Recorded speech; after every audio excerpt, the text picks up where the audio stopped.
Mountain News, First at 4, continues. A community in Kentucky is planning several fundraisers to help a young woman battling a very rare health condition. A Lincoln County 21-year-old was sick for 4 years before they knew what was wrong. They soon learned her condition was something extremely rare and tough to fight. It's also extremely expensive. WYMT's Phil Pendleton has more on her story and how people are trying to help her.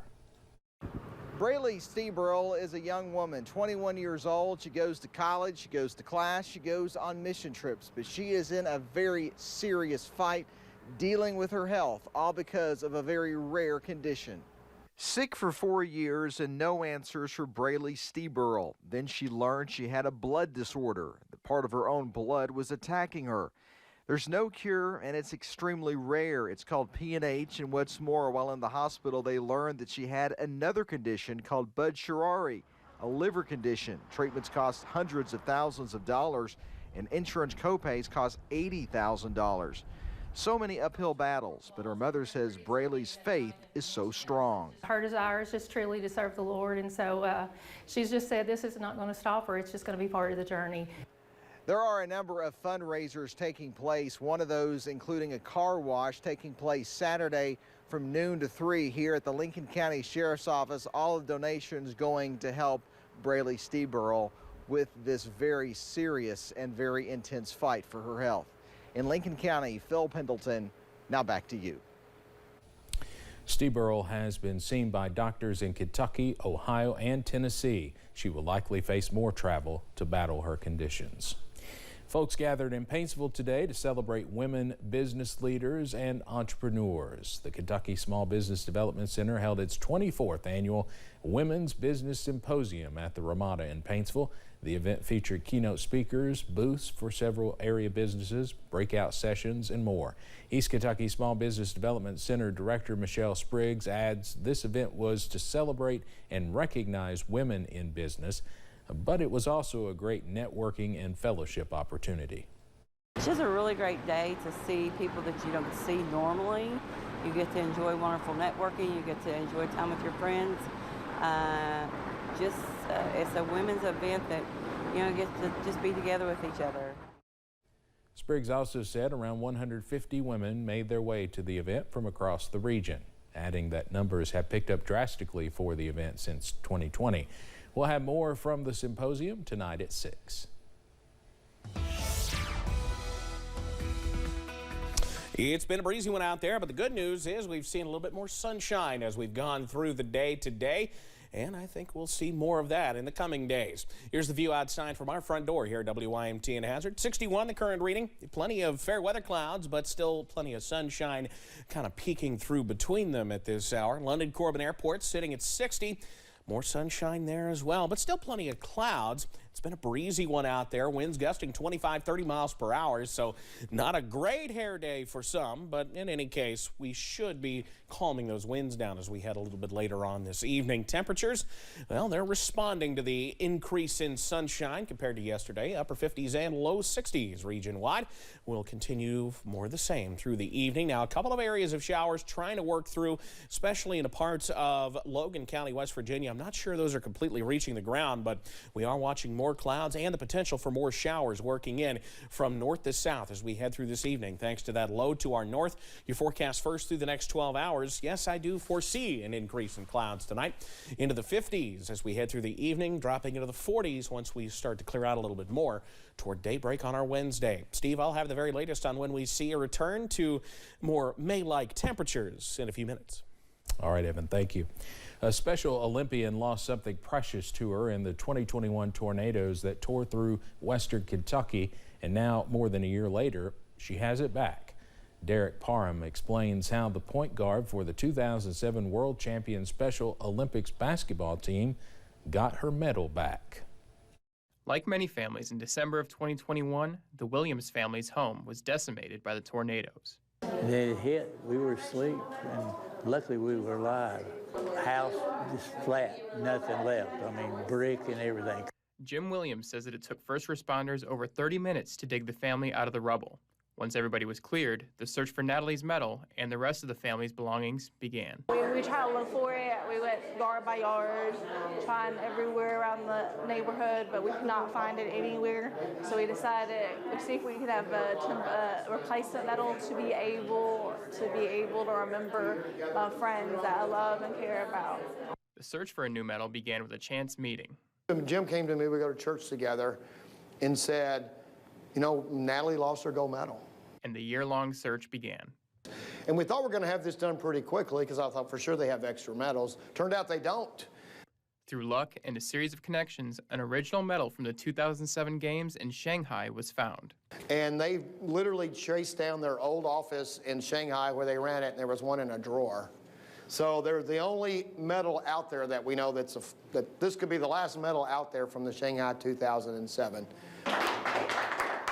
Natalie says that she feels lucky to have the award back after all of her hard work in preparing for the Games. I train really every single day, lifting weights, jogging, basketball courts, every single day, 24/7 almost, to build muscle up, to build the strength up in my legs, sit on the court 24/7 with my teammates, and to win the gold medal like we have had.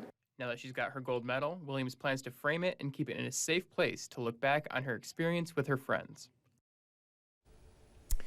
Well, it used to be teenagers would count down the days until they could get a driver's license, but that does not seem to be the case anymore, and more teens are waiting to start driving. Andrea Lucia tried to find out why. At 18, Catherine Franklin is learning to drive. Hello, woman. Trying not to hit you. And like all parents, Oh gosh. her mother Amy is learning to let her. I'm making more noises. She'll just be like, Yeah. Catherine didn't feel the need to get a license the moment she turned 16. I really was not interested in driving. I didn't really enjoy the idea of it.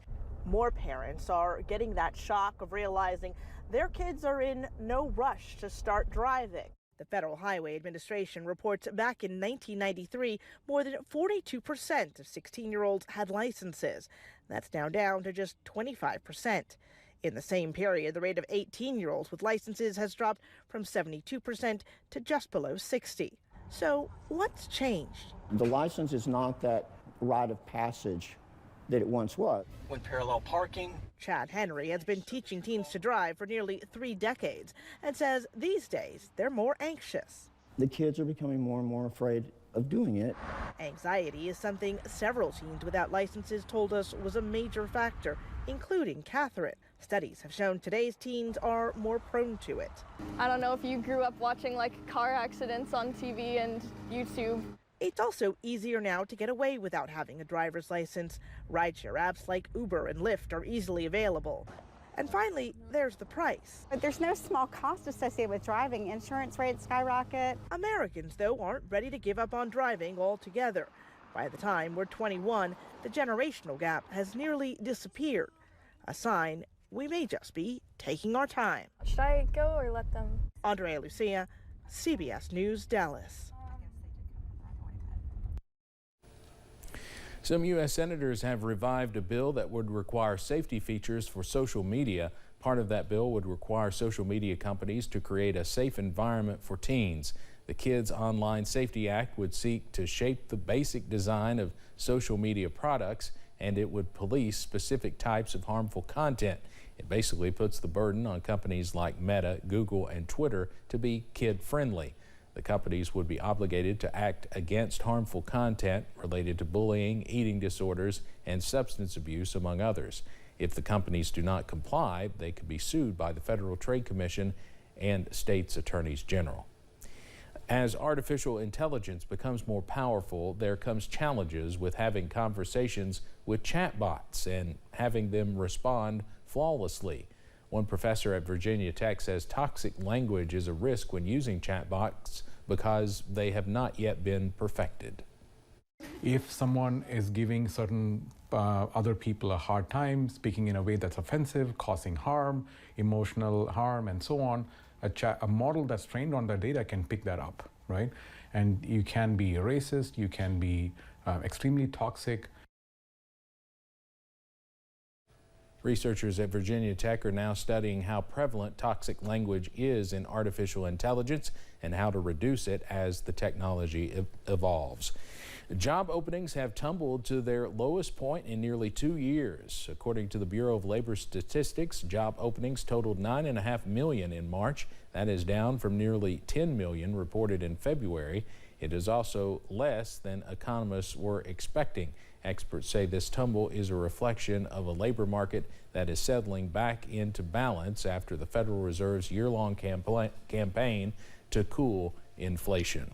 A survey out yesterday shows the U.S. nursing industry is in crisis post-pandemic, and the situation is poised to get worse. The 2023 survey of registered nurses is a biannual poll from the staffing company AMN Healthcare. It features input from 1,800 nurses, many of whom say they are thinking of leaving the profession.